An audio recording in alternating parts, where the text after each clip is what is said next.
Hi everybody, it's me, the Fetch, host of Inside the Eye Live. Before the Sunday mainstream media political pundit talk shows, there is Inside the Eye Live, where we break down some of the weekly mainstream media talking points before the talking points even get aired.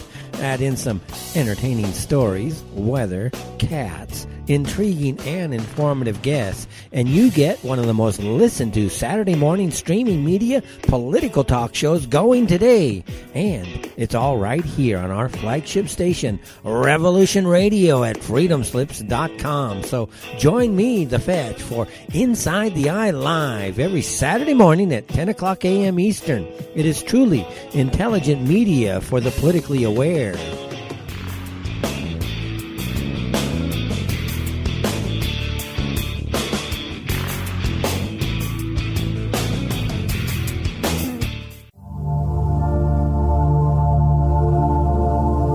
Welcome to Sacred Matrix, a divine paradigm of love and universal consciousness, with your host, Janet Kira Lessin and Dr. Sasha Lessin. Together we transform the world. And now, here are your hosts, Janet Kira and Dr. Sasha Lessin.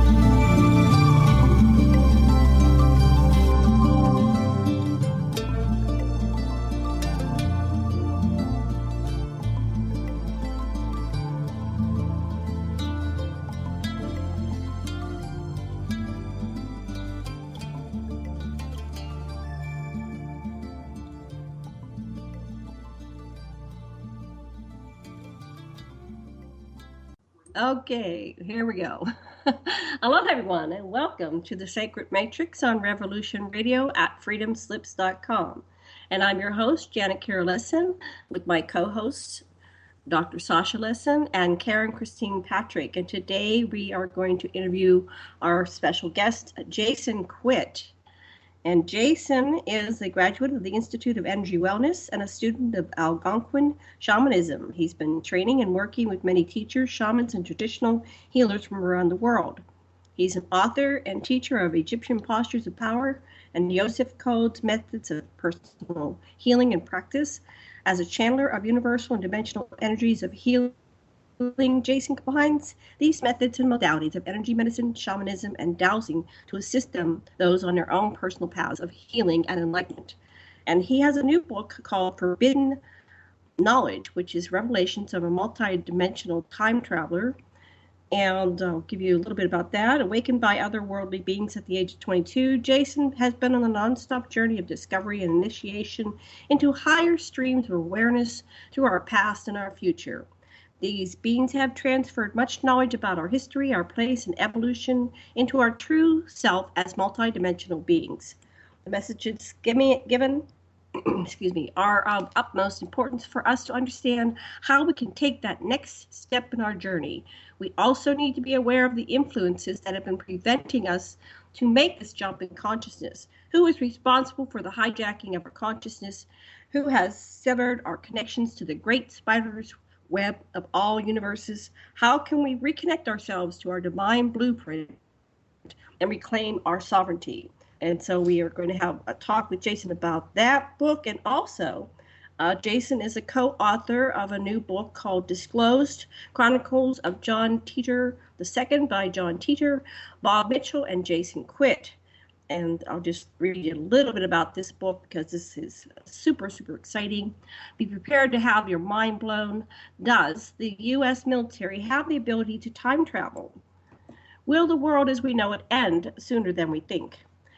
Has our timeline been changed without any of us knowing it? Is there at least one off-world Earth colony in existence? Does the U.S. military have signed treaties with the Greys, the Reptilians, and the Tall Whites? Does the U.S. military have an elite group of genetically engineered clones, super soldiers?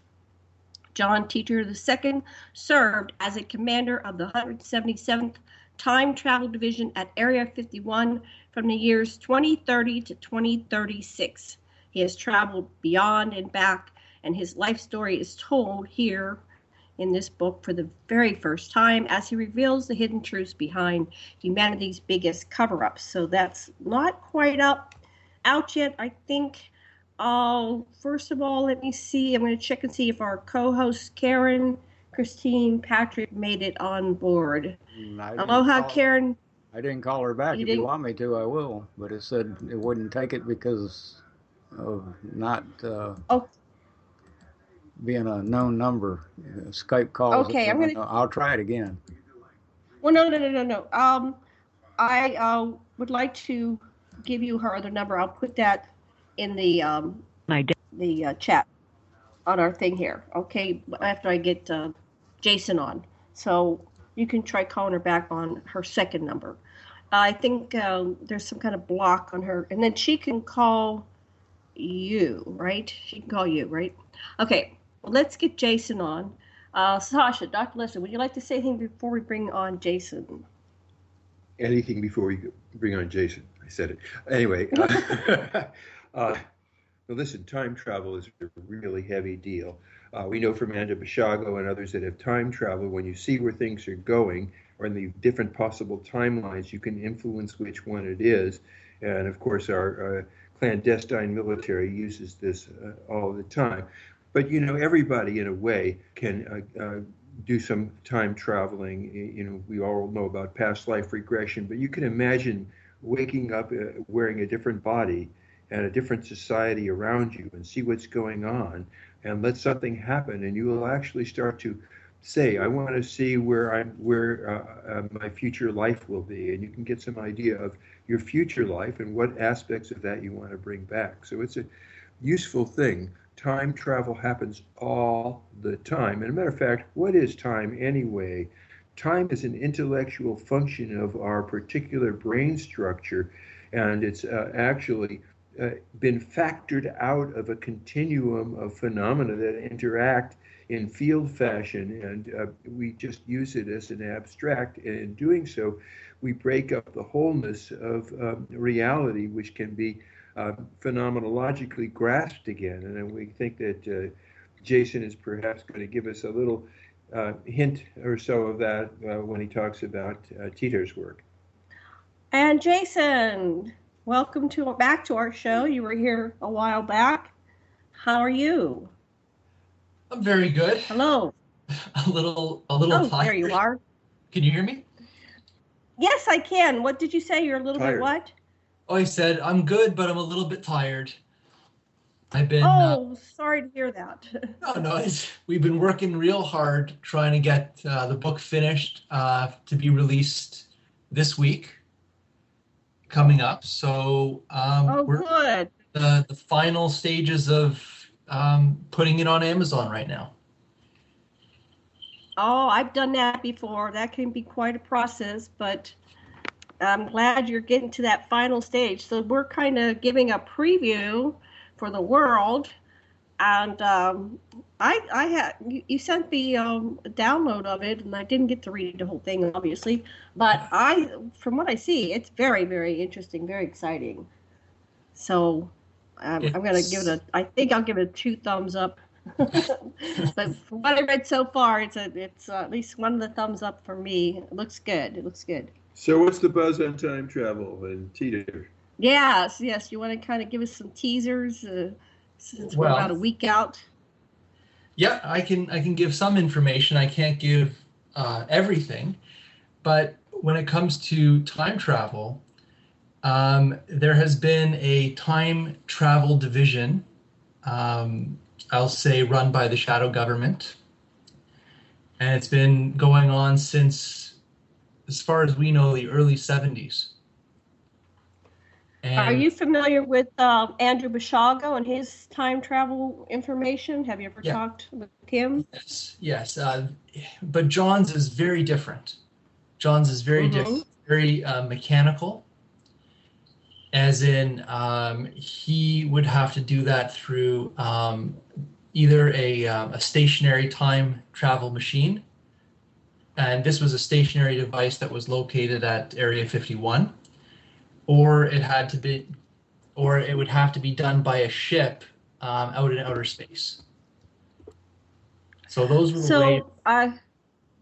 So that was a 2. So I think there were like 5 or 6 different time mechanisms or technologies of time travel that Andrew Bashago described, including the looking glass technology. You didn't go there, but you could view it. Mm-hmm. So do you have any idea what they call the time travel techniques that John was exposed to? I don't want to give too much away, but okay. it basically involved a type of craft. So there was a certain type of space vehicle that had these capabilities.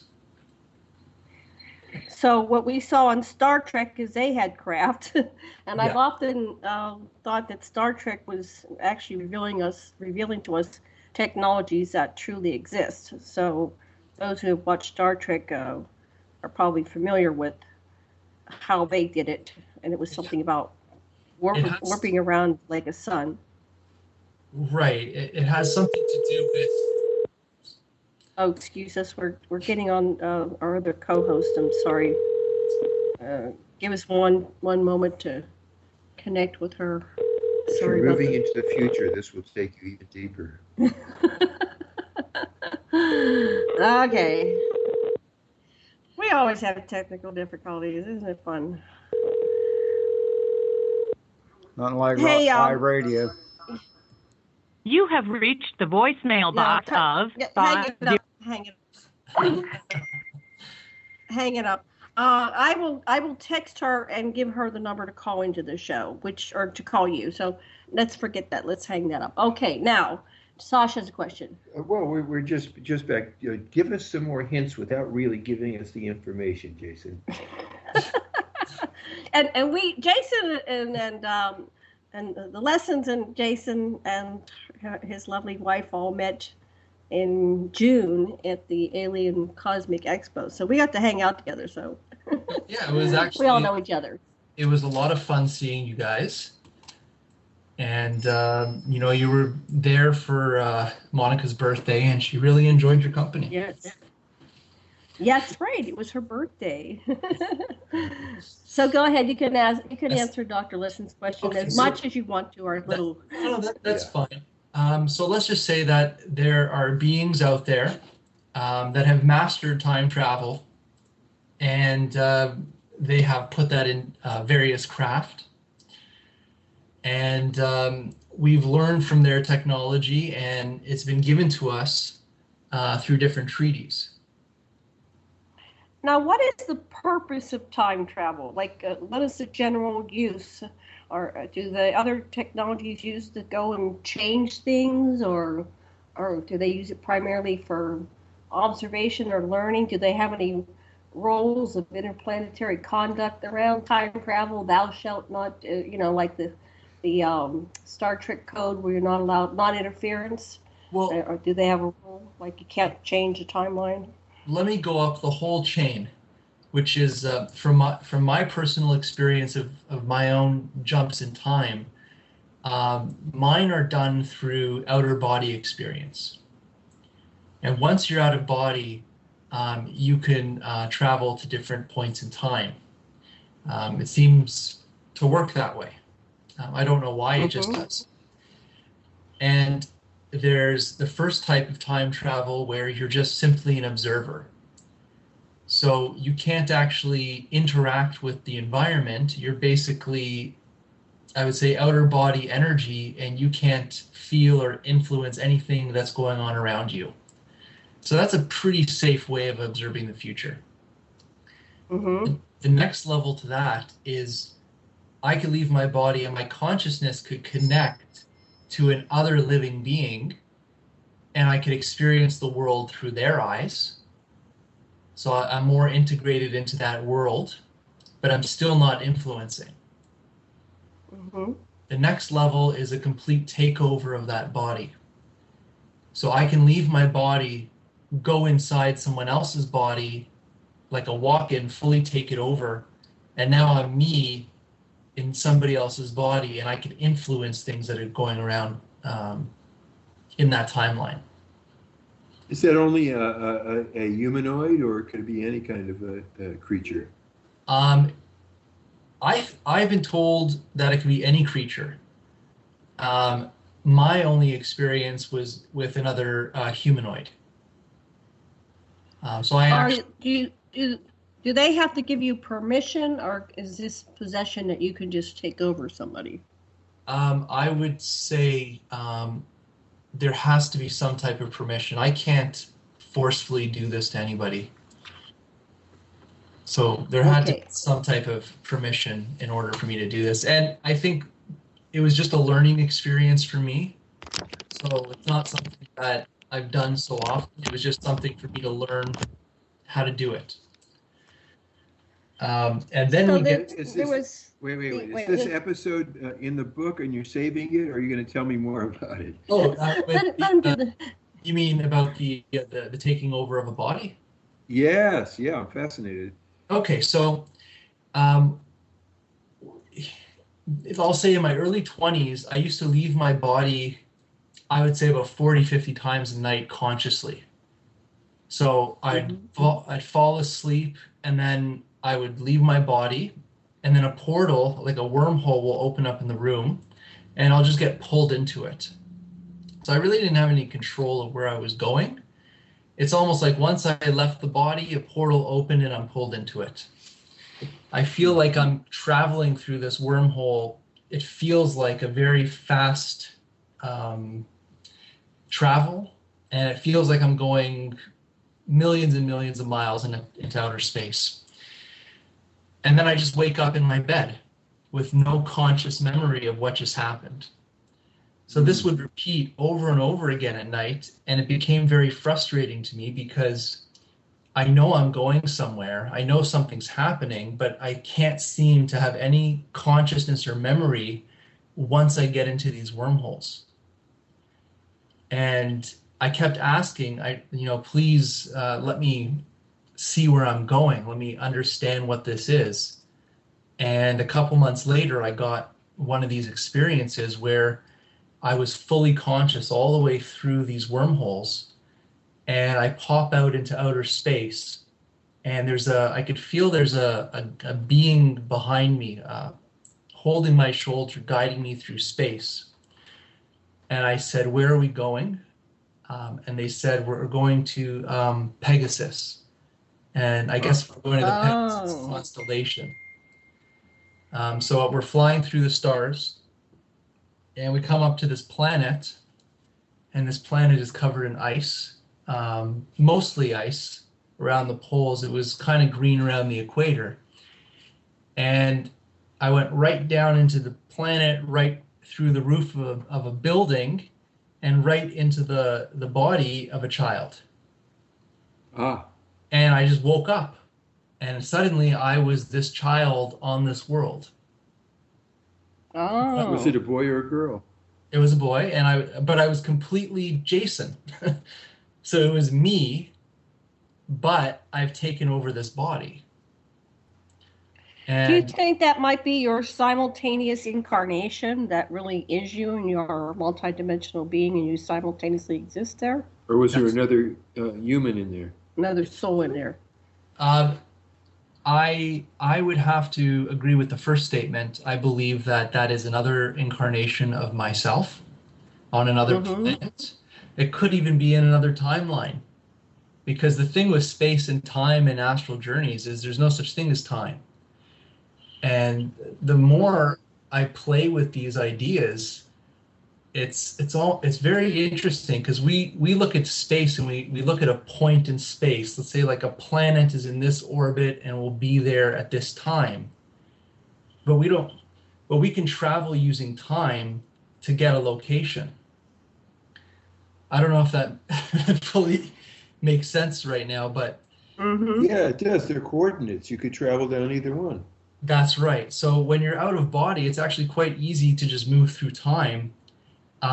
So I was playing with this idea, kept coming to me, and everybody's talking about the planet Nibiru coming. And where's the location? Where's the orbit? When is it going to be here? I keep getting this thing that it's not a point in space, it's a point in time. And if you want to experience to go to that planet while it's inhabited by certain beings, you have to know the coordinates and time to go there. I go to Nibiru all the time. That's one of my destinations. I go at night. It's a very, very large planet, you know, and then I find myself in different locations. I don't want to steal the ball, but I just let you know that. But I don't know how I get there. Yeah, I don't know how I get there. I just find myself there. But I know that my soul knows the way, or my higher self knows the way. And it probably does involve, you know, this wormhole type traveling or time travel or something. So I don't have all the, you know, the information on how I do it. I just do it. Now you're getting the information that you went through a wormhole type of structure. And Robert Perella, about a month or two ago, said that he found himself going through the wormhole. And his experience was painful. It was painful while I was in it, but yours was not painful. You just went unconscious. Right. It's not painful. I mean, leaving your body is a very weird thing to get used to. So I can say that it could be considered painful in some respects. But going through the wormhole, it just sounds like really loud white noise or like wind blowing against your ears. That's the only thing that I could feel or sense when you go through the wormholes, is just the sound of it. So what happened is when you were a baby in this structure that you went through the roof of? Well, I got really excited because, you know, it was a brand new experience for me. And the structure was a school. So I was with other children and there were teachers. And I was in a classroom, and right away I started looking around at all the other children, which were human. It was a human society, or what we consider human. And I kept asking the people around me, you know, what's my name? How old am I? But everybody was kind of looking at me very oddly. Maybe I wasn't speaking their language. And, you know, I got up and I ran out of the classroom, and I wanted to find a library. I wanted to find something with books. And I was really excited. I was just running down this hallway, and I get pulled out of the body. I guess, I got pulled out of the body and taken back to mine. I guess I was causing a little too much trouble in that place. But it was a very eye-opening experience because it was proof positive for me that we live multiple existences and that our energy is, you know, traveling from one body to the next. And we have these filters set up where we leave those memories of those lives behind, so it doesn't influence us or mess up our consciousness in this world. Let me ask you about your senses. You know, how warm or cold it was. What was you told us about your emotional state, but what did you hear? You know, did you eat anything? Give us what's it like to be there phenomenologically? Oh, it was just imagine that you're there for. I think I was there for a minute. It wasn't. It wasn't a long time. I was just placed in. And I caused a ruckus. I didn't really notice any smells. It was almost like I interrupted the class. So the attention was on me. So I started to ask all these questions. And then when I wasn't getting any answers, I just kind of said, screw this, and, you know, left the room. And when I was traveling down the hallways, you know, it's like being a kid. You're small again. It was very fun. I was so excited. I wanted to add a couple things to that. So Whitley Strieber said that he would go to the secret school. So he described the school. And also back in the 60s, the psychic Jean Dixon, I remember hearing it on a radio show as I was going to school, you know, listening to my little radio that you carried in our hands, that she was reporting that there was a school that children went to that was created by the extraterrestrials. And so then fast forward, 30, 40 years or something, and I'm in Honolulu, and I met a man, and I fell in love with him. She said that they were being rematched up, and I thought it was very interesting. So then I fell in love with somebody when I was in my 40s, so like, let's say 30 years later. And when I was going through his childhood pictures, eventually in a relationship, it's like, oh, here, you want to see the kids' pictures of me when I was a kid? My jaw dropped when I saw him as a kid, and I go, oh, I know this kid. We went to school together. So I think you're on to something. So you were in a school, and... Oh, yeah, the same thing happened with Ken Johnson, who I regressed, that there was this girl in one of his classes where they were being trained to be future ambassadors to us Earthlings, and it winds up, many, many years later, he meets her and marries her. Right. So there's something going on there. All right. So back to the school. So you were a disrupted little boy, and you ran, and then when you left, they popped you back in your body. Okay. Yeah. So what else happened? And then I just woke up in bed at home, like totally stunned that I went on that journey, and then I didn't have any questions anymore. Now when I leave my body 40 times a night and I go through these wormholes, I don't really ask too many questions. I just kind of know that I'm being pulled in these places because I need to be there. And some of the places, some of the places that I do have memory and go to, they're not human. They're definitely alien lives, things I can't understand from a human understanding. Mm-hmm. But I still haven't figured them out entirely. But I'm thinking that these are other aspects of myself in a non-human form.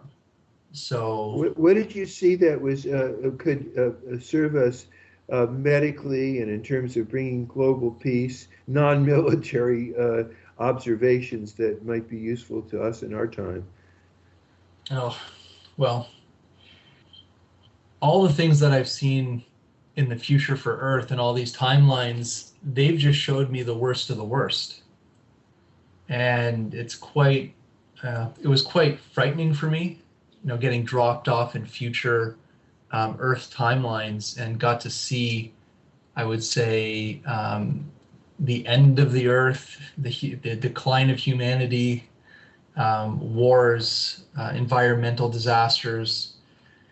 So what I experienced was not pretty. And I go by the understanding that we all have the capability of change. And, by changing ourselves here now in this timeline, we can actually shift and create a new future together. And I think that's what this whole awakening process is all about, is that we're going to come to a conclusion that, if we go forward the way we're going, there's nothing going to be left in the next 200 years. It's just over. I wanted to just add to what you just said there. That was great. I was shown 12 what's called negative timelines, mm-hmm. and 12 positive timelines. It was like a climb. And when I interviewed Tolik a couple months ago, he said, yes, that's what he was shown, the 12 negative, the 12 positive. Now, there's more than that. But these are the main timelines that this species, humanity, has potential as our future history, where we can go. And it's kind of like what other people were saying, like the James Giannotto and others, about being 51% or more in service to others. So when you're self-serving, you'll go down one of the negative timelines, and that'll become your operating system, the reality for your existence. But it's like a superhighway. So if you decide that's not working for you and you change yourself, you actually shift the highways or the channels over to the lighter timelines, and you can experience the utopian existences for yourself. And I think that's what they mean by the ascension, or the biblical, what do you call that, when they go up in the heavens, the Christian thing, that the rapture, yeah. that we can actually, because it's, it's not three-dimensional, it's a fluid existence, we can actually be the chooser on where we want to experience our consciousness in, this potential future history paradigm. And then Sasha has something he wants to say. Well, it's just this idea of service to self. Another way of conceptualizing it, the way I do, is what is the idea of self? And as we mature, our concept of self comes to include what seems to be other skin-encapsulated beings too. So I care everything that I do. I automatically consider my wife, Janet, and so that the sense of self and service to self can be okay if it just realizes it's always expanding, and we have fractals inside of us of each and every consciousness that there is, including the creator of all, and that once we realize that that too is self, then service to self and service to others is a spurious dichotomy, in my opinion. Well, I'll have to agree with both of you. And you know what? Like I've seen, I don't know how they showed you the 12 and the 12, the positive and the negative. Mm-hmm. For me, they were very drastic. It was being pulled out of my body, taken to outer space, dropped back on the planet in different timelines. And I would actually be there to experience whatever was going on. And so I would be witness to very disturbing things, and then brought back to my body with no explanation. And I think by the fourth or fifth time they did that, and they were all negative, I didn't see any positive, I just begged it to stop. So I didn't get further than that. Maybe you're in the middle of it. They're going to keep going until they get brighter and lighter. But what they did for me is they created like a theater. They made it comfortable for my human little Janet self. I was 4 years old. Okay. And they were very kind and loving and welcoming and heart-centered. So my heart was just full of love and this higher awareness. And they put it in a screen, a big screen like a movie theater, but I had not been into a movie theater at that point in time, so I'd never seen anything like that before. And they showed the scenes. There were scenes on the screen, but at the same time I was getting telepathically more images than what was being shown, because I had shifted into some kind of, it's like beyond telepathy. It's like you can simultaneously, it's like I'm a supercomputer and I can hold all this information at once and process it. So it was very intense and a lot of information, and my Janet physical self was sobbing, was crying with tears going down my eyes, first because of the painful experiences of, the whole planet was dead in the worst case scenario, blown up to pieces, and then, all the death and destruction. And then, though, it was like a great relief, like giving birth, and I came around to the positive timelines, and at that point I started crying because it was so beautiful and it was so joyous. So I do hope they continue your journey, and since you don't like it, stop showing you the negative ones and show you some positive potentials. Oh, Marduk has argued that none of it's negative, that it's all part of our conditioning and expansion of our consciousness. It's another way of looking at it, and and you can make lemonades out of the lemons, so to speak. Well, it definitely changed my life for the better. I mean, it put me on a completely other path and opened me up to a whole lot of other amazing things. So I do consider it positive now when I look back at it, but when it was happening, it was, why me? Yeah, mm-hmm. Yeah. But so I wanted to, we started with how many time travel things there was? Well, the different levels. Let's get the observer, and then being in another body, and then being there in your 3D sense, and experiencing horrible scenes that you're actually in. Those are the three we got. The first three were like an out of body, and then there was seeing through the eyes, and there was taking over another being. Yes. What are the other ways of doing that? And then we'll go back into more. Then All right. And then the other ways is just, I think a much easier way is what you talked about earlier, which is the visions of past and future lives. Mm-hmm. And I'm happy you said the theater because I've been there. Good. I've been in the theater, and that's actually the first memories I have of this world is me going to the theater because I got to watch my parents before I was born. Oh. So I got to watch, I was in the theater and I got to watch all these scenes and learn about who my family was. Did you see yourself being conceived? Nope. No, I just kind of saw them, getting together, getting married, starting a life, and then I guess I was pulled into the vision. Excellent. So I'm going to take a little. I'm just going to bring Karen on real quick. She finally made it. Let me say hi to Karen and see if she has a question or comment for you, Jason. Karen, are you with us? Yeah, can you hear me all right? Yes, we can. Oh, we're on with Jason Quitt. What would you like to add to the conversation there? Oh, I've just been listening with fascination. I have an experience of another world situation, and it happened in early 2013. I did automatic writing, and I made contact with a telepathic race, and they invited me to, in my next meditation time to make further, deeper contacts. And it became quite an involved thing, but it was very interesting because I ended up right in a observation bubble, kind of a space station, but it was like a bubble. And it had, you're looking at, it's filtered, of course, but you're basically looking at a pulsar star. And then when you realize the star is intelligent and you can interact with it through a model. There's like a table with a chair. You sit in the chair, you look at the table, and there's a little model of it, so you don't look directly at it, and you interact with that telepathically.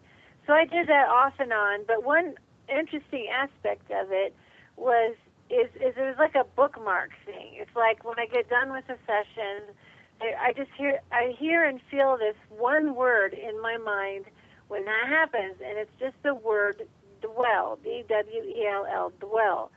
So I came to realize that from now on, and ever since that experience, part of me is there.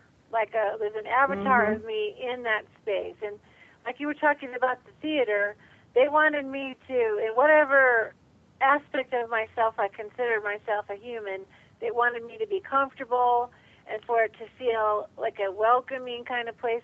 And it's kind of like a theater, but it's a little bit more like a planetarium kind of theater because you can see stars, you can see nebula outside this dome of this bubble that's in space. And since you guys know who A.R. Borden was, shortly after I heard that he passed on, he appeared in the bubble. He doesn't talk to me. He's just there. And he's dressed in a very specific kind of way.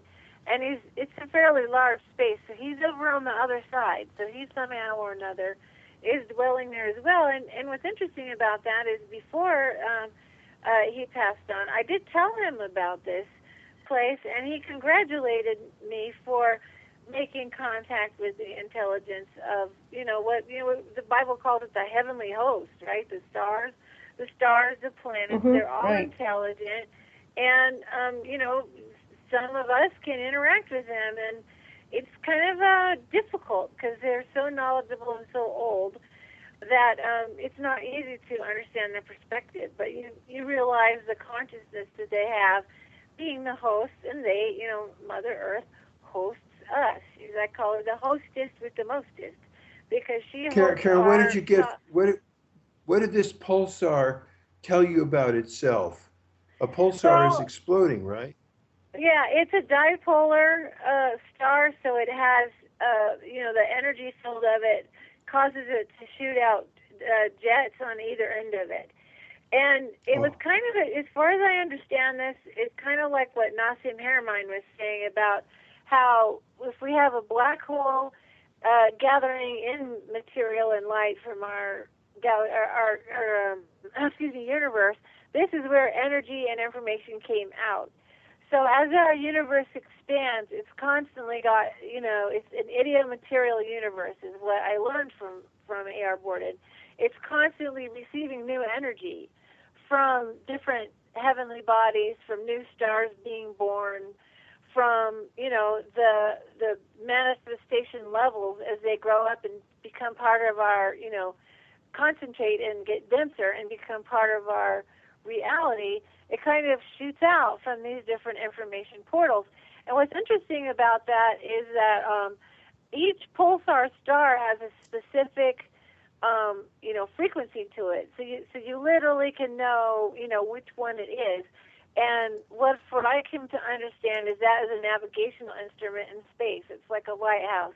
Because it has a certain frequency, star beings are able to use them to navigate the star field because they're so regular, like Facebook going off. They're so regular in their pulsing that you sort of know where you are in space and triangulate where you are in space. So I've learned a lot, but mostly just a part of me, a multidimensional part of me, is kind of always there. And from time to time, I will have a session and think about it and learn some more. And it's a very interesting experience, definitely. So, Karen, do you have any questions for Jason? When you're having these out of body, for me, I take time to meditate, or I have a little bit of a hum when I'm making contact. Is this things that happen to you at night? Is it something that you take some time to meditate and experiment with? Are you sitting on a bus and it suddenly happens to you? Or what? How does this go for you as being a 3D human? It has to do with, I believe, the sleep cycle. So when this started happening, I didn't know anything about anything. I didn't meditate. I didn't do anything spiritual, or even I didn't know much about any of these areas. But it would happen as I was falling to sleep. So it's almost like I started to experience different stages of the going under process. And it's in those stages of going under that you can shake yourself out and experience different things. And sometimes does it happen when you're waking up too? Like just as you're waking up, you realize you've been somewhere? When I'm out of the body or when I'm on these journeys, I'm pretty consciously aware of what I've been doing. So it's very different than dreaming. It's something that I have to work on. But sometimes I am, at nighttime when I am sleeping, I'll be pulled out of my dreams and taken to, let's say, a past life. And it would be a very forceful thing. So it almost like I'd be waking up in my dream and taken somewhere, experience something, and then I wake up in bed. So it all happens around this sleeping cycle. Jason, I have a question. Mm-hmm. We got through the out of body, the seeing through another eyes, taking over the body, visions of the past and future, and the theater. Are there any other types of time travel? Yes. But then now we're getting into technology. Okay. All right, now we're getting into physical devices that can transport you in time.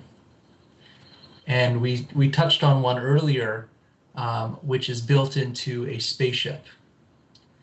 And for some reason, it has to be out in space. It has to be traveling faster than the speed of light. And it has something to do with gravity as well. But once you have those elements, it can be calculated, and then when you decrease your speed, you'll be in that time zone. Then the next Wow, that's exactly what they did on Star Trek. They traveled but they never traveled. They were out in space. Oh yeah, they went back in time several different ways. But when they discovered how to do it, they had to be out in space. They had to go faster than the speed of light, and they had to they had to use the gravitational pull of like a sun or something to help to catapult them into, as they went around it, and then they catapulted it to another time zone. That was one thing. But they also had the Stargate technology, like Stargate on Star Trek, which they said was very ancient. But what are some of the other technologies? I'm making note of all this. The one that I think is really amazing would be, we'll call it the stationary device. Mm-hmm. And okay, so if you're thinking of Star Trek, you know when they would beam them down from from, I don't know where they beamed them from. I didn't really watch Star Trek. Okay. Yeah, what do they call it? When they beam them transporter. down. They would get in a transporter. Yes. It's free to beam down to planet. Mm-hmm. Right. So think of a transporter, and it's just a stage that you stand on, and the machinery is all underneath the stage, and instantly it's like you're there and then you're gone. So instead of getting beamed to a planet, you're being beamed to a location in time. Okay. I think that's probably the most amazing one that I've heard of.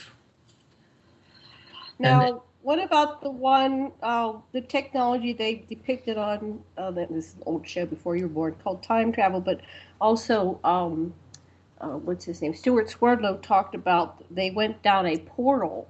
Mm-hmm. They could open the portal into the future, and they saw the year 6000, and there was a statue with a horse on it, and they sent people down to read what was on the statue. And not all of them came back. Most of them didn't come back. Anyway, so we've heard of that technology. What other technologies are there that you're aware of? That I'm aware of. Well, those are the ones that I'm aware of from firsthand accounts from someone that I know. I don't know what you said, Stuart Swerdlow. I don't know him personally, and I don't know his story exactly. So I don't know those technologies, but it makes sense. It makes sense, and I know that when I travel through the portals, I have to be out of body. Maybe using a Stargate type technology, you can open up a dimensional portal in the third dimension. Maybe that's the whole point of a Stargate. Because if you get a dimensional gate going in a third dimensional world, then you can possibly step right through it with a physical body. Very similar to those Stargate shows. Did you run into anything that was used by our clandestine government and the Alliance space fleet or anything like that? Yeah, what is John Teeter using, or what part has he been on? The ones that are located in the starships, he's used, and the stationary time devices he's used. And also Andrew Bashago describes the stationary ones. He said he went to an office in the future, and it was just like a little part of the office where you step through the wall, and there you were back at, in time. So, and then I witnessed a being come through the Stargate. It was like the Stargate movies, the liquid, kind of like the liquid they stepped through. Yeah. But it didn't have the structure around it. It was just the liquid appeared, and then a being stepped through, and then he and I had an encounter. So wonderful. Very interesting. So there's lots of ways, and I think this is what people need to understand, is that there's so many dimensions to this type of understanding that we can't just look at it as some physical machine. There's capability of time travel through different forms and different dimensions. So I think it's part of our experience, and we're all time travelers, just like it was said earlier on the show. I come from the belief that when we leave our bodies, oops. Sorry. What was that? Oh, I'm There's sorry. an I got to opportunity turn go off my deeper phone. into the process. Continue. Go ahead. Sorry, that was just my phone. No, I'm under the belief that when we step out of our bodies, we're no longer in time. And that if we want to go back in time, let's say we want to reincarnate back 100 years ago, we have that choice to do it. So we can actually come back earlier, or we can come back into the future. It's not set that, it's a progression. Have you ever said, I'm going to go to hear Jesus preach, or something really specific like that? No, I haven't. I think I need to be a little more creative in my journey. Have you reincarnated into the past, gone back and been a past self version of yourself? Yes, multiple times. And what's interesting is that I've gone back more than on one occasion to a past life death. And I don't understand why that's been very important in my journey, but basically I would go back, be the person, but it's in the last moments of that person's life. What they say in my training is that the last thing you see, hear, and think is what you take into the succeeding life, and so those are the sanskaras, the scripts that you deal with, and so that's the really important question to ask yourself about each life is, and the death is where you get the realization is. You can go beyond the death and go to the interlife and bring before you your guides and say, what are the scripts that I'm dealing with? Let me bring before me any of those who harmed me and those whom I harmed, and let us see what our relationship is and how we are embodied in this current existence. And so that it's got a huge wealth of information for you and the people in your life, Jason. And it has been. There is so much information at those end of life journeys that I've been experiencing. And so instead of going on the time traveling, to see the awful futures, a lot of my journeys now are going back to past lives or other planetary lives and experiencing those last moments of those lives. Mm-hmm. And they are. Have you learned something? Is there a pattern? Have you learned anything from that? There's no pattern, but I do learn a thing from each one. One that I thought was very interesting. There were also, I'll tell you two that were very interesting because it's actually the last two that I had. One was I got stung by something, and it was in this ocean, and I knew that there was no cure and it would be a very painful death. And I just decided I'm just going to go swimming more into this ocean because there's predators that will just eat me right now. And it'll be a fast death instead of a very long, painful one. But the person I was with, the partner in that life, she was on the beach and she was very upset with my decision to do this. And I remember going into the water, but my consciousness split. So I was me going into the water, but there was an aspect of myself standing behind her, consoling her and holding her. So I was like two people at once. And then there was a third aspect of myself that was viewing both of these two beings. It was very strange. It was very, very strange. Because I start to see multiple selves in these experiences. And yes. I can be all of them at the same time. That's amazing. That's a wonderful. Great metaphor for every consciousness, that we have many sub-personalities and we can let any of them become center stage and still retain our sense of being centered and having choice. Yeah, so that was an interesting one. And then there was a really awful one that I had recently. And it was a past life back in Germany during the war. And I had something to do with the secret or super soldier project, which I don't think people really know much about the super soldiers, but from my memories of that life, there was a group of about 12 of these super soldiers that were basically made in a laboratory, and these guys were monsters. They were huge. But the technology, they got it from technology found from ancient Egypt. Oh. And it had something to do with these hieroglyphs. They were images of some type of technology that was used to help create these beings.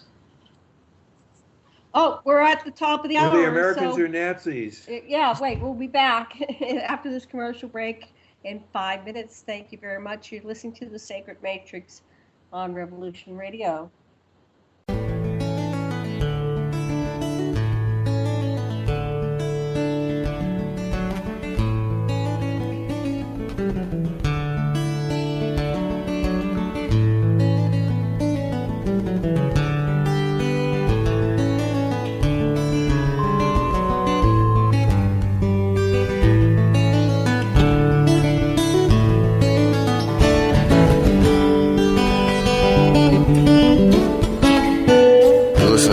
Radio at freedomslips.com, and we'll be right back after this message.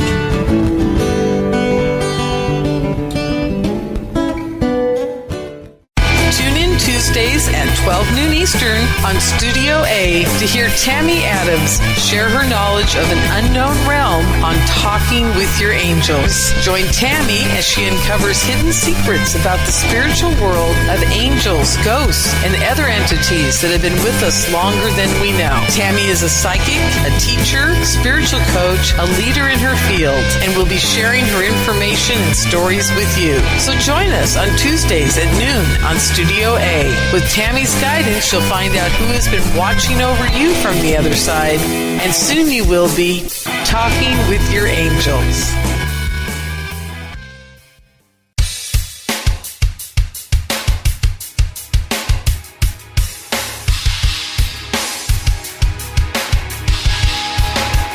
Enter into a world unseen on Raven Star's Witching Hour. You will encounter eclectic topics from the realm of spirit brought into our matrix of truth. With your host, the Solaris Blue Raven. Solaris will bring you an array of unique guests covering topics from ghostly spirits to amazing anomalies, covert technology, UFOs, and shadowy global events. And that's right here at Revolution Radio, freedomslips.com, Saturdays, midnight till 2 a.m. Eastern Time. Revolution Radio, where information never sleeps. Let the magic rise. Enjoy your extra big-ass fries. You didn't give me no fries. I got an empty box. Would you like another? Extra big-ass fries. I said I didn't get any. Thank you. Your account has been charged. Your balance is 0. Please come back when you can afford to make a purchase. No. I'm sorry you're having trouble. Come on. My kids are starving.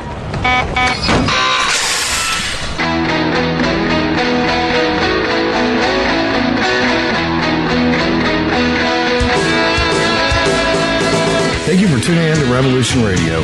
Here at Revolution Radio, we believe in freedom of ideas, freedom of speech, but above all, we believe in freedom of existence through self-reliance. This station is 100% listener-supported, and as a fundraising promotion, I have a kick-ass free gift for a $100 donation. 35,000 seeds. 25 years in the freezer. Long-term storable, 54 different varieties. So if food prices go crazy, the shit hits the fan, or if you just want to save tons of money every year by creating your own food like I do, grab our seed pack special. Just look for the banner on the homepage at freedomslips.com. Don't be a statistic. Don't be part of the problem. be part of the solution. We need, as humans, to start taking care of ourselves and not depending on the megacorps to provide unhealthy, nasty food. Included in this package is also a DVD with 900 survival and off-grid living documents and the offline home canning how to do everything website all on the DVD. So when you're growing all that food, you know how to can it, store it, preserve it, etc. with all these documents. So thank you for tuning in to Revolution Radio at freedomslips.com. I hope that you will pick up this package and start learning to be free. Revolution Radio, freedomslips.com, where information never sleeps and freedom is one seed that needs to be planted.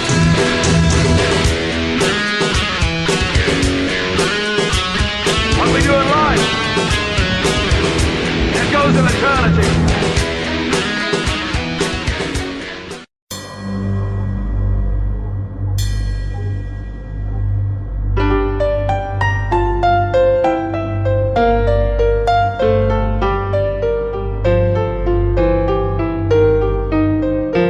Did you ever feel that things were not quite right? That everything was just ever so slightly askew? Do you have, to paraphrase Morpheus, a splinter in your mind? If you're interested in hearing the latest information about UFOs, the paranormal, ancient cultures and structures, monatomic elements, longevity, fantastic discoveries in science, downloaded to your brain, then tune into us. Hi, I'm Dave. And I'm Mackie. And we are Shiny Side Out, Sundays 2 to 4 a.m. Eastern. See you then. Revolution Radio, freedomslips.com. You don't need to expect us. We're already here. The opinions expressed on this radio station, its programs, and its website by the hosts, guests, and call-in listeners or chatters are solely the opinions of the original source who expressed them. They do not necessarily represent the opinions of Revolution Radio and freedomslips.com, its staff, or affiliates. You're listening to Revolution Radio, freedomslips.com, 100% listener-supported radio, and now we return you to your host.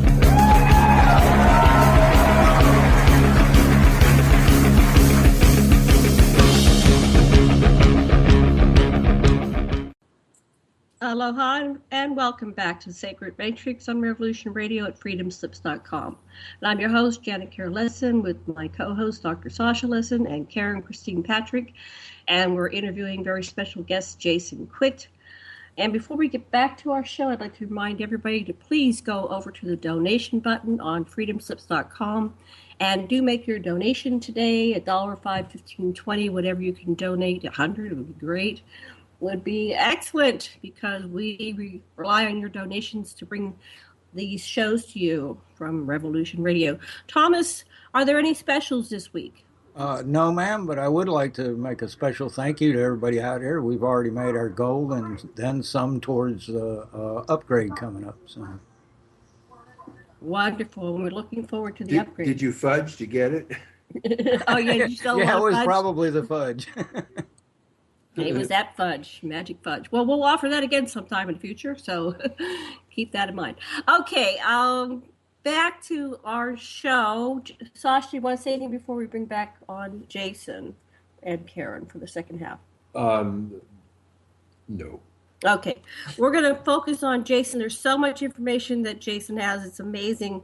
And one of the things I wanted to ask him and pick his brain about is this new book that's coming out. I'll remind everybody, it's called Disclosed Chronicles of John, is it Teeter or Titer? Teeter the Second, by John Teeter, Bob Mitchell, and Jason Quitt. And this is where we're going to be prepared to have our minds blown about what's really going on in the secret space program and the super soldier. And I know you can't tell us everything because there's going to be an exclusive on Coast to Coast in about a week. But where can we go with this, Jason? What can you tell us?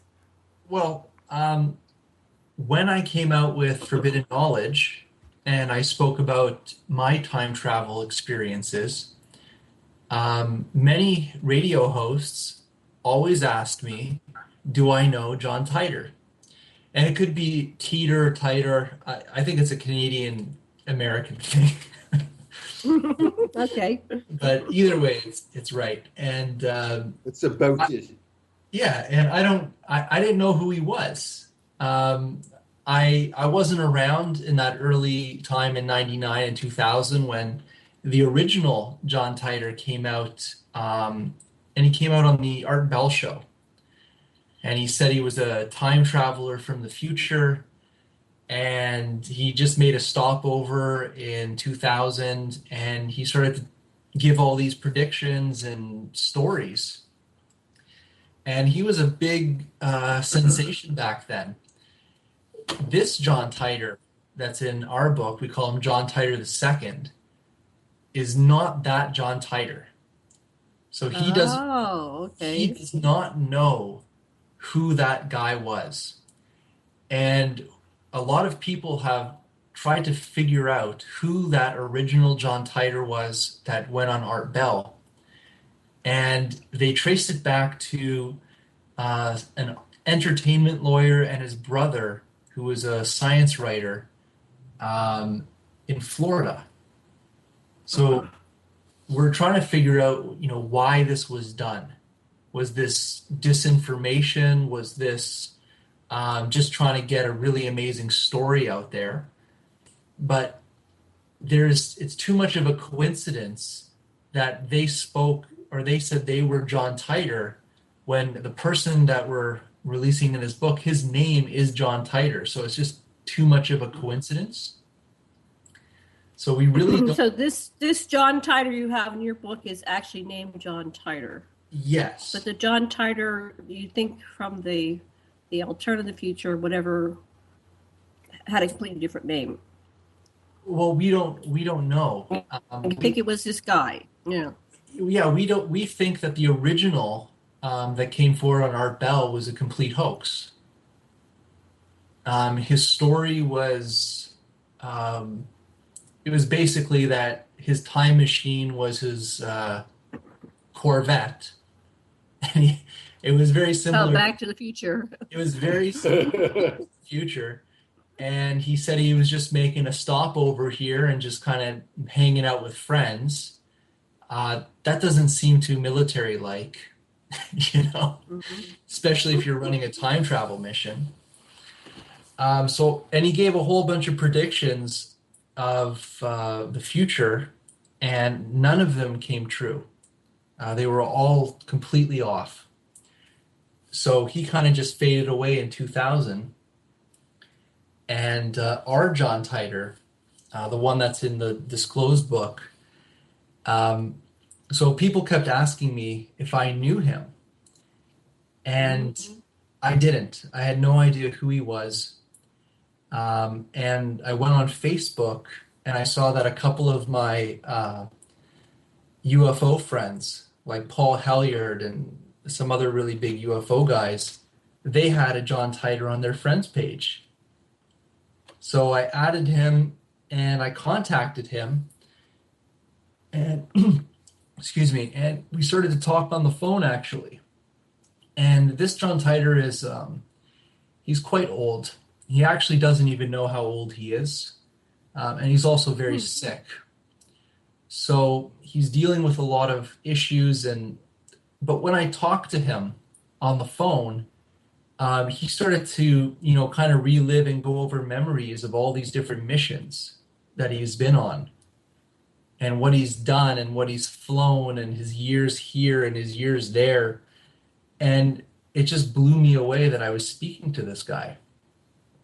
This guy wouldn't be making these stories up. It was just like he was recalling, old stories with his friends when he was flying these alien aircraft, So I said, okay, you have to meet Bob. I got to connect you with Bob. And so I brought Bob in to talk to him.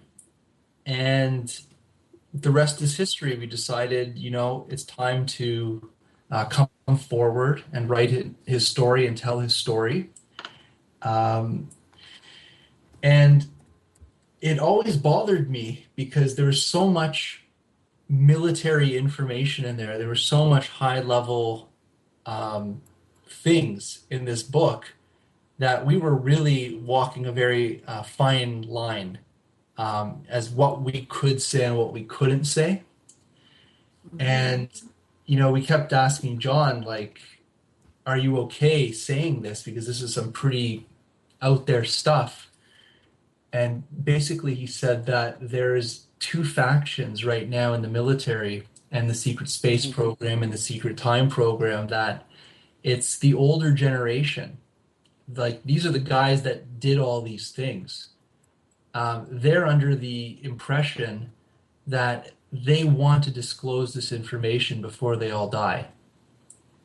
And they're saying that the other faction is all the young guys coming up saying, no, we can't release any of this stuff. We can't reveal any of these secrets. So you have two groups of people. What's the rationale for keeping it continued clandestine? Say that again? Why are they keeping it a secret? What's the rationale of the younger people wanting to keep it secret? Do you have any idea? I just think that to them, we're not important. And it's almost like they have so much information and so much technology that they basically don't need us or the earth for their purposes anymore. So why share what they have or what they've done with us when they can just keep it a secret and continue on that path and not have to include us? Do they indeed have slave colonies like Corey Good and Randy Kramer have told us? I would say that John is responsible for a couple of those. Wow. Wow. All right. So, like I say, this is some very high up whistleblowing, and he's very scared. He's very scared coming out with these things. And after reading the book, if you could start reading it from line 1 to the end and say this whole book is nonsense. Mm-hmm. Because if you were to actually believe what's in this book, it's very scary. It's a lot of scary information. Not only of what he's done and what he's seen and what he knows, but how can this be a reality that we're living in? So it is really out there. It is really out there. So I'm quite... What about the main alliances? What did you find about? Is there good guy? Are these two sides, the young and the old, aligned with the alliance and versus the Dracos, or is there any bigger picture that you could give us? Well, remember, John is military, and he's told what he needs to know. So he's basically given a script that was written by somebody else. So what he's been told may not be the truth. Mm-hmm. Right? So we do take that into account in the book, saying that this is what they told him, and this is what he needed to know. He did learn about the reptilians, and he did know that at some point in their history, in our past, there was I would say, a reptilian mission to take over and destroy worlds. They were on this destruction initiative for some reason, and they traveled all over the place just destroying worlds. Are they still doing it? Are they doing it to us? I don't know. But that is definitely a part of their history. He's also has a lot of information about the Anunnaki and the Nephilims, the tall whites, which both of you will find very interesting. And I'll probably get him on your show so you can talk to him in person, because remember, wow, thank you. Yeah, because this is he's a military guy, and he's still a military guy. So, if I'm talking about astral travel and dimensional stuff, that's a whole other side of information that he doesn't talk about or know about. He is strictly, I did this, I was in the military, I flew this, I went on these missions. This is what I saw, this is what I experienced. Well, one of the things that intrigues me is that the Fourth Reich, the Germans who had their viril craft and had been in space way before us, supposedly are still operating the breakaway civilization that's opposed to the alliance. And I'm just wondering, are there Nazis and Nazi commanders that are running these terrible slave colonies? And are there people trying to free the slaves, including the descendants of the Mayans, who Corey Good says are there to help us too? You know, this is where it gets really confusing, because the thing that I found with all this type of research, especially with Corey Good and David Wilcox and John Titor and all these things, is that it seems that everything is what's that word? Compartmentalized. Yeah. And it's like they only know what they're supposed to know. And that is the biggest slap in the face of anybody trying to know the truth, because you could have a whole made-up history given to a whole group of military, and they take it as complete truth, and they fight for that, and they live for that. And then you go to the next level above them, and they have a completely different story. That sounds just like Earth. Yeah, so you have all these whistleblowers that are coming out. They say, okay, I lived on Mars, or I was in the jump rooms, or I was in the time travel programs. But none of these programs are connected to each other. So they all have they have different agreements, they have different histories, they have different understandings of what's going on. And so when they all come together and tell their story, each one of their stories counters each other. It's very, very confusing. And I think it's done quite purposefully. And I think this is why I don't know if I mentioned this earlier, but my book with Bob, Forbidden Knowledge, people have really been trying to hide that book. And I wouldn't have believed it until I actually started to experience it. But people open up fake accounts and try to, persuade people not to buy it or look at it. Oh, wow. So I'm definitely on some weird list that there is some company somewhere where all they do is they try to write things to get people not to look at this book.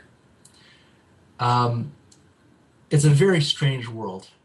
That's fascinating. It's when the National Geographic came out with Byrd's account of his defeat in 1947 in Antarctica. It was a National Geographic article, and the government bought up every copy of that, and you can't get that issue of National Geographic again. That means you're on to the truth, or they wouldn't bother. Right. That's right. So I've hit a nerve, and Bob's hit a nerve.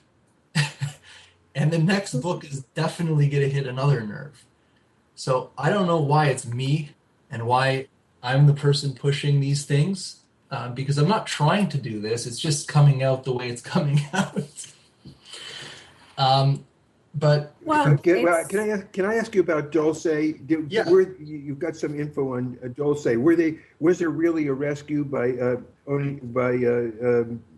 the different people that where Carter sent his thing in, and Richards, Mark Richards, Ozoninoku came there with the help of a Draco, and they rescued some of the human Earthlings that were in basically a bordeo for this whole part of the sector of the galaxy. Was that did that really happen? Does your informant relate any of those things about Dulce? The Battle of Dulce. Yeah, he was not there at that time. He was at, I think he was at Wright-Patterson at that point of his life. And then from there he went to Area 51. But I believe, and what John has been told, well, first of all, he's only heard from second and third-hand sources. So he can't confirm really anything. But he did spend a lot of time on that base. And I can't really give too much away, but he doesn't believe that story. He believes something completely different. So thank you. Right. That's how stories go. If you're not there to witness it, then it becomes second. It becomes like gossip, and you lose the facts, and it's really hard to reconstruct. And then the characters they die, or they can't speak to it. So that's how we lose a lot of our history, because it's just been shushed or twisted. And the only way to get the real story is probably take one of those time machines or the viewer and go back and actually witness what actually happened. Maybe there's more than one actually happened. And that's the other thing. Yeah, there is no lost story. There are variations on the theme, and we're on different timelines simultaneously. So, anyway, so that's what I think whenever we're dealing with so many variations on the theme. So I was struck by what you said earlier, that these stories don't correlate. We're here as interviewers, and we get all these stories, and there is a correlation. Mm-hmm. And part of it is because it's part of the human experience, but there are definitely variations on the themes. Like, for one thing that happens for us is we'll get like 10 people, 20 people that say that they're the modern incarnation of Enki or something. Yeah. And so instead of invalidating them and saying, no, they're crazy or whatever, there's great benefit in listening to the stories. And even though it might not be obvious at first, over time, there really are correlations in these stories. So it would be great to have a time travel panel and have everybody like Stewart and Peter Moon, who did all the investigation. There's what's that other guy's name? Anyway, there's a number of time travel people. Mm-hmm. That's when we'll get the real story, or at least a variation that's more authentic, is when we start to set aside egos and talk to each other. So I think, kudos for you for getting John to come out and tell a story. Yeah, and even the lies tell you a story. What are they covering up? The lies point to what they're covering up, just like taking your book off the market shows that's of importance to them. Exactly. And like I say with John and all these other people, you're right. There is some consistency in these stories, but what I've found over the past couple of years is that ever since there's been this push for disclosure, there's been a tremendous amount of information dump, especially on the internet. And there's so many new people coming forward, and it's so overwhelming. It's like, to really go through this material, you have to dedicate your life to it, and you got to sit and read these documents indefinitely.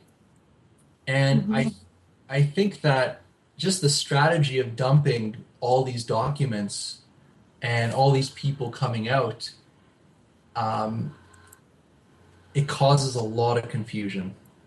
I find there's a lot more confusion right now than there was before this dump of information. Well, that's intentional. That's the point. You got that. They dump so much information that the fact of the overload of information is a form of disinformation, because the person that's receiving all of it can't quite figure out what's really going on. But there must be a pony under all this manure. Exactly. I like to ask you a little bit more. Go ahead. Yeah, I like to just take the kind of stance that I've always taken, is that we're multidimensional beings having multiple experiences, and we're here to evolve our spirit and our consciousness, and it's through suffering and experiencing and going through all this stuff that's being thrown in our faces. That's what evolves us, and that's what grows us. So I'm just well said, yes. Yeah, well said. I'm just sitting here taking in all this information and just kind of grounding it and saying, okay, that's interesting. Let's put it in this type of context and see if something comes out of it. Now, have you met John in person, or are you planning on meeting him? Yes, I am planning on meeting him. But what we have been doing since the beginning of this book, and we've been working on this book solid for 6 months now, and we've been talking on Skype with John, video to video, about 6 to 8 hours a week for 6 months. So we've definitely spent a lot of time face to face over Skype. Mm-hmm. So I've got to know him quite well. And, when you speak to someone for that amount of time, 8 hours a week for 6 months, he's just reliving his life. He's telling you stories. And Bob and I have tried to throw him, we'll throw out some questions and things that might counter what he's saying. And we have never stumped him. Right. And we've never gotten. And that's what Heinlein says.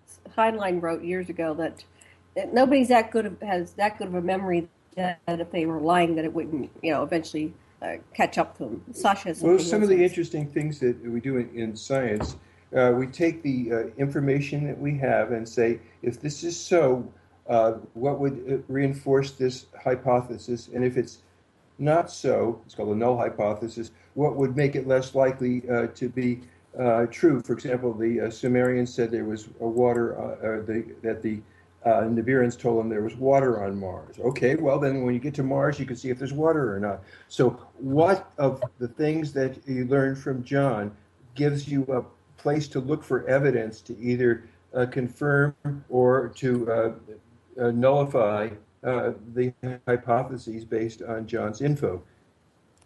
You know what? That's really interesting, because he says a lot of things in this book, especially about different assassinations that took place in the past. And he's basically told us facts about these cases that we'd have to research, and it wasn't direct. We'd had to find these things out and go, oh my God, he was right. Another thing that was very interesting is that when we first started to write this book, he told us that in a couple months, this is going to happen with a certain virus, and they're going to take it to Congress, and then they're going to shut it down. They're not even going to look at it and pay for it. And we're just listening to him talk about this stuff that's going to happen in the future. And I think it was 3 months later, there was a huge news announcement that was the main topic, and they didn't give any money, and they just pushed it aside.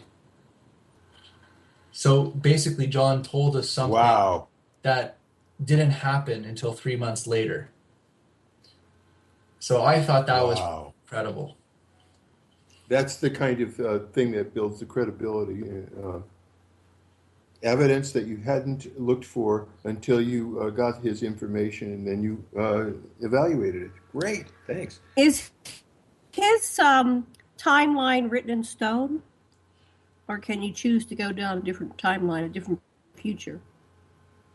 I believe that when you change yourself, you change your own personal timeline. And when you change the collective, you change the timelines as well. I also believe that if there are real time travelers, like someone like John Titor, if he goes back in time and changes something, let's say to better our future, we wouldn't even know what he did. We would just continue living without those memories of what would have happened. And many people right now are on this thing called the Mandela effect.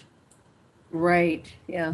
They're saying that somehow we're merging different timelines or dimensional shift from different parallel universes. And things are slightly different for some people. They're noticing things that they can't recognize. And I'm thinking that if the timelines have been altered in our past, these are the little things that we would notice. We would notice slight changes in things, but it wouldn't be that obvious. What was interesting when I was on the ship when I was 4 years old, they left a little seed, which is the mandala effect. And at the time I was going, what? Why should I pay attention to it? But they said, in the timeline that we brought you up here, when we took you on board ship, you were on a timeline where the very first movie you'll see, which I was 4, so I think it was a few years later, is Hercules Unchained. But no, it's Hercules Unchained. The original was Hercules, and then the second one was Hercules Unchained. So I came back and I didn't see the first one, I saw the second one. But when I went up, I was on the timeline where the first movie I saw was Hercules. And I went, why is that so important? They said, well, just remember that. And now people are talking about this Mandela effect. And I should have Karen, she's over with her little hand up to maybe add her 2 cents about that. But, they're seeing, like, did anybody remember the Scarecrow on The Wizard of Oz had a gun? And I was like, no, I never remembered the Scarecrow had a gun. And then they're showing, movies of it, and yep, there's the Scarecrow, and the Scarecrow has a gun, a pistol. So, and then there's, who remembers there was 4 or 3 seats and 6 people in the car that Kennedy got shot, and then they have in the museum a car that only had the 2 sets of seats, and they're saying this is the one of the models of the original car that the Kennedy sat in. But it's like, then you look at the Magruder film, and it's got 6 seats, and the Connollys were in the middle seat, and the driver and the guard were in the front seat. So that's I just wanted to explain a little bit of that, what that's about. So go ahead. What do you know? What do you think? What's your reference to the Mandela effect? What does it mean to you? I was told a long time ago that the timelines are merging. So depending on where we are in our states of being, we choose what path we're going to walk, which means that there's parallel timelines, but our consciousness will stay on the timeline that we are guided to go down. So let's say we're healing, or let's say there's groups of people on this planet that are going down a certain path. Those consciousnesses are merging these timelines together. So different parallel universes are actually going to blend in with each other, and we're going to step into those timelines, and then some of us will go down this path and some of us will go down that timeline. I have no idea how this is happening, but it's happening, and it's happening. It sounds like the same explanation that A.R. Borton gave for how we escaped devastation in this perigee or nearing of Nibiru. It's like you say, it was an alteration of time space. Yes. So in one reality, our planet is completely destroyed already. There's nothing left. But we're still here, and the Earth is fine. You understand what I'm saying? Yes. Yeah. Everything in its opposite is true. Right. So that's what I was shown on board the ship. In one reality, the Earth is blown to smithereens. In another one, we're still here. I wanted to give Karen just I'm sorry, Karen, we're monopolizing the time, but go ahead and say something, Your turn, Karen. To what we're saying here. Yeah, I've questions just or whatever. I've just been jumping down up and in my seat going, yeah. This is a very exciting part of the discussion for me, particularly because I am a time-aware person, so I have multiple things I'm aware of. I was part of the A.R. Borden experiment that that Michael Leith finally came out about, and a few of us have came out about. And also, my partner is a person who had his material that he's producing right now be brought back in time and shown to him when he's 15 years old, and gets him started involved in reconstructing the Apollo years and hooking up with Ken Johnston. And,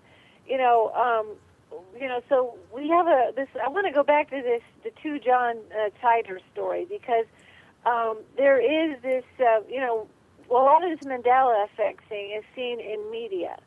And media is one of those things that we all have a shared awareness of. We might not all have gone to the same birthday party, but we've all seen, let's say, Snow White, Media is one of those things that is a shared experience, and I keep talking about theatrics, theotrix, the tricks of the gods. It's very important to pay attention to archetypes in media and what media does for us. Media creates a shared experience.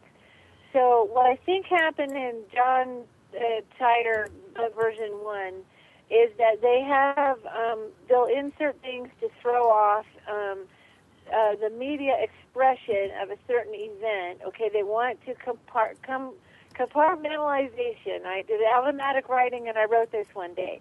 Come apart, mental ally, I say shun. It's where we go and no, it's this way for us, and we're going to shun those people over there that believe something differently. Compartmentalization is how they've kept us from understanding so many things, and the opposite of that is integration. Integrates into gratitude. So when we're trying to reconstruct something, we have to let several different versions of the thing sort of sit on our table, to look at. That might be several different versions, and they all might be true. But when you start getting into the Mandela effect, you could go just a little crazy. But what I want to point out, for instance, someone we all know here on Sacred Matrix is Andrew Basiago, and Andrew Basiago revealed and was a whistleblower for Project Pegasus, and he was a Washington State lawyer. So what happened was the governor of Washington started a project to try to make sure that the Boeing company did not leave Washington State. They were starting to build plants elsewhere, and they were exiting the state. And she called it Project Pegasus. So when you typed in Washington State Project Pegasus in a search word on Google, okay, you got this whole bunch of stuff about Boeing. You didn't, all the stuff that Andrew was talking about got pushed down to the next page on Google. And when you Google something, you get a page, and that's called a search engine results page. And most of us only look at the first 2, 3, 5 things, whatever, you know what I mean, when we're looking. So they're constantly using media as a way to keep us off base. And the other interesting fact I found out was another researcher, Alexandra Bruce, knew a lot about the Philadelphia experiment. And she said that the Navy put out 1,000 different versions of that story. They purposely leaked 1,000 different versions. And sometimes the version was just, they changed the name of the ship. They changed the name of the scientists on board. They changed the name of the people that were on board. They changed which dock it went out of. I mean, they would change one little thing in each version of the story. And that would cause everybody to, like if you're trying to tell the story and you go, no, it wasn't that way, it's this way. It gets everybody arguing, and pretty soon they're mad and they don't want to talk to each other anymore. So they've been keeping us pulled apart into our little camps. And Richard Hoagland, who I got to revisit his material because of Ken Johnston, said that an insider said the lie is different at every level. So we're being given a hall of mirrors kind of experience to try to understand this. But I think that they did like pre-sage the John Titor information, because by now the first John Titor story would come up most likely in a search engine because of all of the UFO magazines and alternative magazines that have written about it. So when you come up with your book, you're going to have to spend some work on this search engine results process. Oh, to get the second John to get Titor, your second Mr. John Titor. So right now, you're like you said, when you were saying that they don't want your book to come out, if you go right now and read Ken Johnston's book on Amazon, his debunker, he's a famous debunker that has got several different accounts, and he's been getting bad reviews on Amazon. You know what I mean?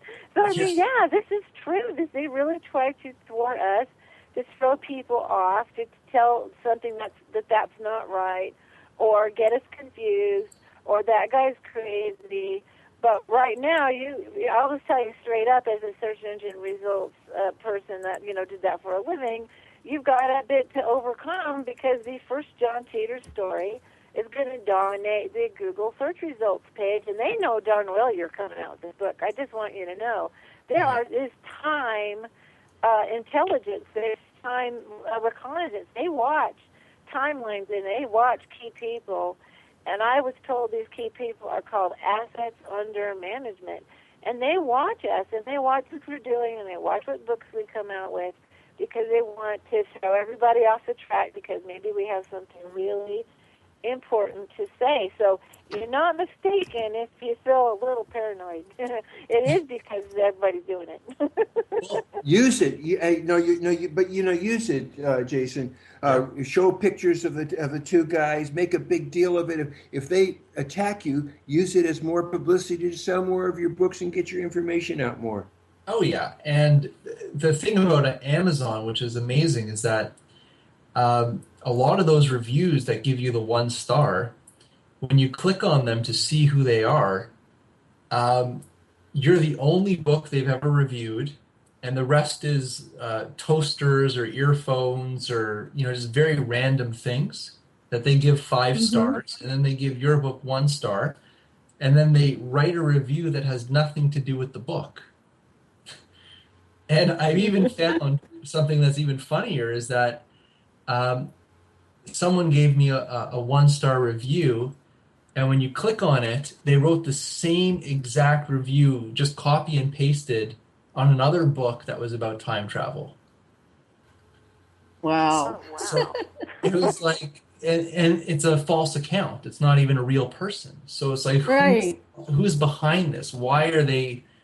Well, I know why they're trying to purposely show people that this is not a good book, because there's too much truth in it. There's too many things that are exposing. The way we anthropologists deal with many versions of things. Let's say there's 1,000 versions of a story, like you said about the Philadelphia thing, Karen. You take each one of them and you see which elements they have in common until you get what's called the story, the central story that runs through all of them, and that's probably your thread of veracity. What do you call that? The what story? You are, after the town in Sumer known as Ur, which was run by Nanar, who became Allah. Ah. Oh, yes, see, that's what I've been doing is what are the commonalities? And it almost becomes easy to then map what is the actual story by what are the commonalities. Absolutely. And another thing, through the research that I've been doing with all these old stories, like the Philadelphia experiment, I think that human beings somehow were influenced telepathically or spiritually by very amazing beings in the past, and they basically gave us blueprints of technology for space travel, time travel, teleportation, free energy. And this was back in the early, I would say 1900 to 1930s. Yes. And we were already developing time travel capabilities, space travel capabilities, free energy capabilities back then. So by the time, all these UFO crashes and, reverse technology and all these treaties, it's like we think we got all this technology from aliens, but we were already developing it. And I think that these treaties will help you get you to that level because you're already there. It's not like they've advanced us. We already. I agree totally. Right on. You're right on. And because of those treaties, it's been hidden under this kind of alien treaty. You're not allowed to expose what we've given you, so you can't give this to the public. But it was the public that discovered this stuff and started to create it themselves. So they didn't break any universal laws. That's right. It's all being recreated over and over and over because it's up in the morphogenic field. It's in the grid. Well, we know that the Varel Society had I'm sorry, I interrupted you, honey. Anti-grav craft way back there in the 30s. It was already being developed. I forgot what I was going to say. Technologies are continually being created, and then they get, we have civilizations that are destroyed and they get lost. But okay, they knew that there was a technology that could bring the computers down from the size of rooms, right? Or government did, so when the Roswell craft crashed, they got the little transistors, and so they knew that was alien technology, and they knew it was alive. So they decided to make this was the day after Roswell, so they decided to integrate that, and then the computer shrunk from the size of a room down to something on your tabletop.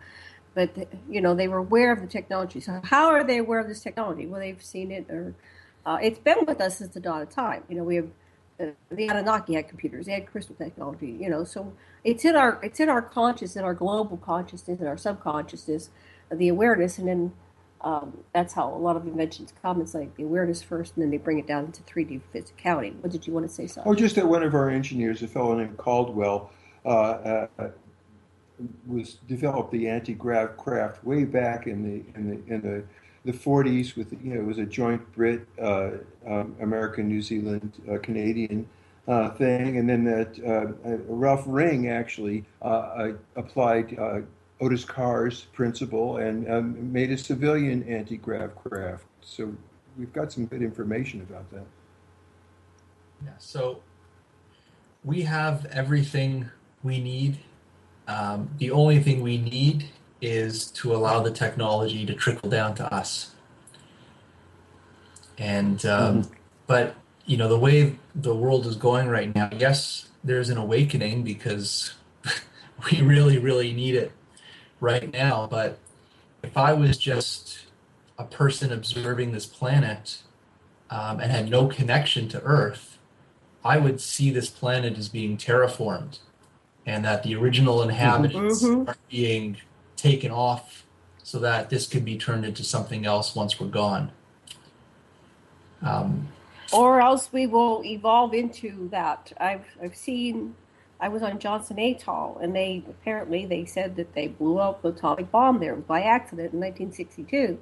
Yet I've never seen so much life. They apparently just took the top of the island and shoveled over to the far corner of the island. It's only a half mile by 3 miles wide or long, and they put a chain link fence. And so we're all walking past this so-called nuclear waste for the bomb that went off in 61 or 62, and it's just blowing, and we're like eating the nuclear dust, and we're going, oh my goodness. And how is it that all these animals, these birds, I never saw so many birds, so many fish, and I said there's some kind of lie here, and I never figured it out, and I just kept going to work and doing my thing. So perhaps we are evolving, changing, growing, and surviving. In spite of it all, there's like 7.5 billion of us. And yeah, we're seeing an increase in cancers and things like that. Every day I hear about somebody getting cancer. And we know that all the cures for all these diseases exist. And Sasha's raising his hand. Go ahead. Well, just we know from what Enki has written in the Sumerian tablets that Enki was able to clear up the radioactivity around Babylon after the nuclear exchange and the nuclear holocaust blew over Sumer. And in modern times, the Israelis have made the Dead Sea alive again, taking the radioactivity out. And Mr. Kishi has a way to save us from Fukushima, but the clandestine government, with their population reduction program, is preventing it. So, Jason, do you think that these technologies are going to get released with the, all these super soldiers coming out with their stories? It seems like they're telling us things like they're able to rejuvenate limbs and reverse people back to age 20 or 30 and have them go serve in the military another 20 years. Are any of those things emerging from John's story, or is it all negative? We're all going to die in horrible ways. No, it's not all negative.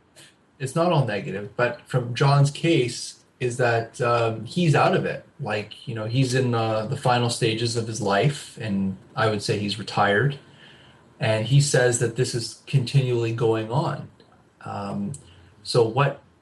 After John left his service, what new things have been altered? What new things? When did he leave? When did he leave? 2000. Yeah. And what made him settle in this timeline? Was he from this timeline and went backward to the future, or was he from the future? No, he's from the future. And what made him decide to come back to 2016? I mean, it's kind of like me going back to the 50s, Will I go back there and live? I don't know. I'll just keep it simple, and I'll just say love. Oh, it's a love story. Okay. It's a love story. The things we do for love. Oh, that's great. Yeah, I can't wait till you can tell his whole story, and so we'll honor that. You need to not say it all, but very, very curious about what he's predicting. Yeah, I would just like to advocate asking for some direction, for some things that you really want to see, to ask whoever's guiding you or on your trips to pinpoint some things that you'd like to check out that would clarify things. Right. Yes. Where's the positive timeline?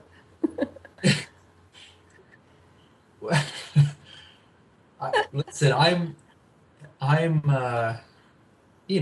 35 years old, starting a new life. I think I'm on a positive timeline. Mm-hmm. We're out there living, and we're releasing things to the public, and I think there is technology coming our way.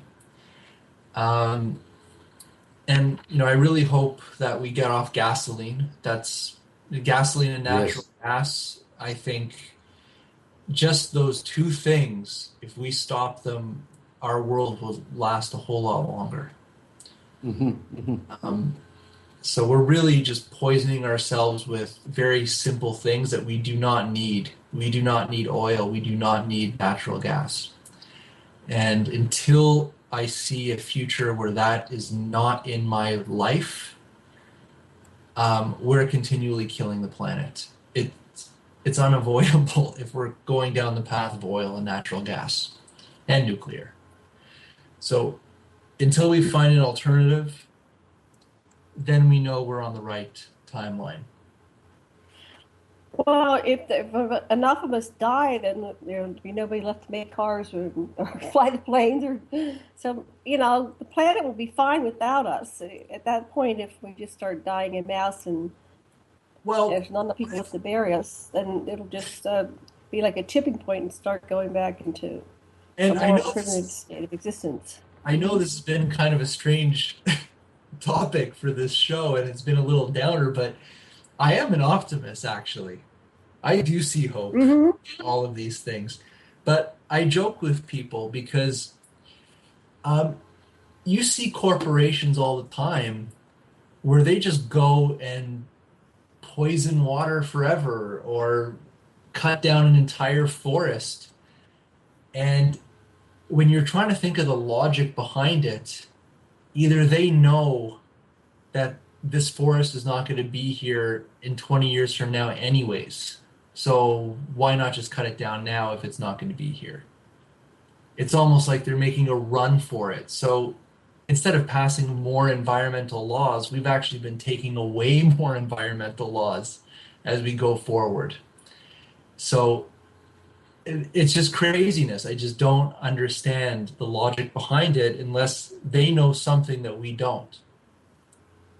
Well, we can individually change the timeline by not participating in their scheme. So if we see somebody cutting down the forest and they're offering you $100,000 a year to go work it, just say no. It's called nullity. We just stop participating in those things that are, and thinking beyond your own lifetime. How will that be for my grandchildren, so to speak? But even thinking upon, well, what if I did live, cure the disease of aging, and I did live to be 500 years old? Am I going to want to be living in a treeless planet? So thinking beyond the end of your nose, thinking about the future, how it affects us individually, collectively, might inspire you to say no rather than money, which seems to be, that's the real god of this world, is the worship of money. The population of Earth has been drastically reduced by environmental crises within the time of the Anunnaki and way before, where basically people are wiped out. There's only a few survivors, or some of the survivors from inner Earth come back up, or we're repopulated. It's part of the rhythm of the planet, so that even if we are wiped out of this particular lifetime, in all probability, Gaia will generate more lifetimes of sentient creatures in times to come. Well, you know what? I'll end with this. I heard this. I just did a sweat lodge with the First Nations out here, and the whole concept and the teachings are just incredible.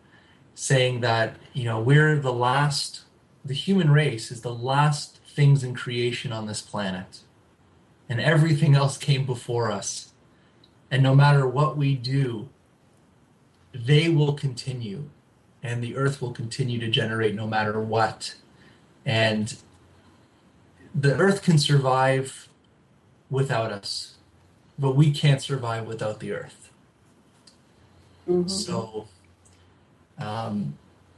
I think that those are the kind of messages that are in these books, Forbidden Knowledge and especially in Disclosed. Basically, that's what the message is we really need to understand all these factions and lies and things that have been done to us without our consent or even knowing. And we need to take that information into account and use it to empower us and use it to know what's going on behind the scenes so that we can make some really positive changes in our future. Oh, well, we have like about, I think 1 or 2 minutes left. The music could come on any time. Sash, do you have any final question or words? No, let's see what Karen's been cooking. So Karen, very quickly, and then we'll give Jason the final minutes or 30 seconds. Yes, I was had the dual situation of growing up in a religious home and a conspiracy home at the same time. So, between Armageddon and the commies, we were really not, it wasn't going to go well for human race. And I was kind of a young child, and I was like, someone told me that I probably wouldn't grow up, which really had me bummed out. So then, I was still here and getting into my teenage years, and I said, you know what, I'm going to believe that what that person said was not true, that all that stuff everyone told me wasn't true, that I'm going to grow up and that, I can hope for a good life and I can make that choice. And I think you're right. Don't participate in the gloom and doom. Pick the timeline you like. I had my alien friends ask me for a week, and they drove me up the wall mentally. What do you want? What do you want? What do you want? What do you want? Well, for a week. And I go, I don't know. Oh, and, then Jason, your website, how do we reach you? thecrystalsun.com. Okay, Jason, and thank you, listeners. And Jason, we'll have you back again. It's been awesome. All right, say hello to your lovely wife for us. Yes, say hello to Monica. Much love and blessings and aloha. Thank you, everybody.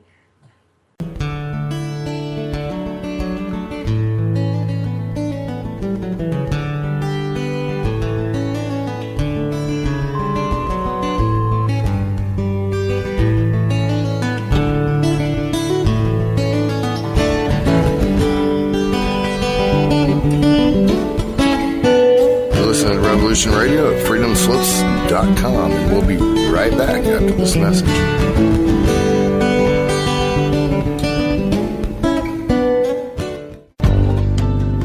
Who owns you?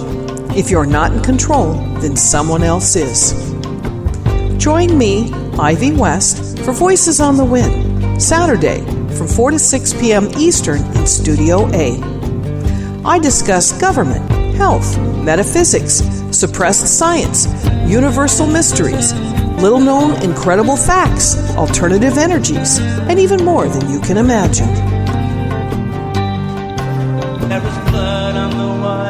Won't you join us on Revolution Radio Saturdays from 4 to 6 p.m. Eastern for Voices on the Wind with me, Ivy West. There are lives in the balance. People under fire. Children at the cannons. Because if your head's in the sand, your tail is a target.